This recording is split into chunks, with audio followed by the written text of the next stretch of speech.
বৈষম্য বিরোধী ছাত্র আন্দোলনে আহতদের চিকিৎসার সব ব্যয় বহন করবে সরকার বলে জানিয়েছে স্বাস্থ্য মন্ত্রণালয়। এক্ষেত্রে সরকারি হাসপাতালে বিনামূল্যে সেবা ও বেসরকারি হাসপাতালে বিল গ্রহণ না করার আহ্বান জানানো হয়েছে। আজ শনিবার স্বাস্থ্যসেবা বিভাগের সচিব মোহাম্মদ জাহাঙ্গীর আলম স্বাক্ষরিত এক সংবাদ বিজ্ঞপ্তিতে এ তথ্য জানানো হয়েছে। এতে বলা হয়, বৈষম্য বিরোধী ছাত্র আন্দোলনে যে সকল ছাত্র জনতা আহত হয়েছেন সরকারি হাসপাতালে তাদের বিনামূল্যে চিকিৎসা সহ যাবতীয় চিকিৎসা ব্যয় সরকার বহন করবে। বিজ্ঞপ্তিতে বলা হয়েছে, বৈষম্য বিরোধী ছাত্র আন্দোলনে হতাহতের ব্যাপারে খোঁজ খবর করতে স্বাস্থ্য ও পরিবার কল্যাণ মন্ত্রণালয় ইতিমধ্যে একটি কমিটি করেছে।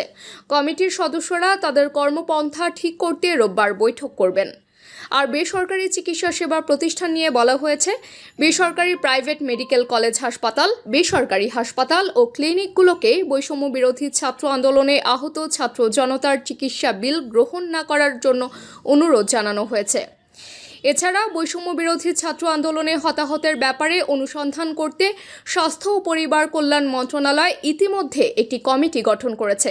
সেই কমিটির সদস্যরা তাদের কর্মপন্থা নির্ধারণ করতে আগামীকাল বৈঠক করবে বলেও বিজ্ঞপ্তিতে জানানো হয়েছে।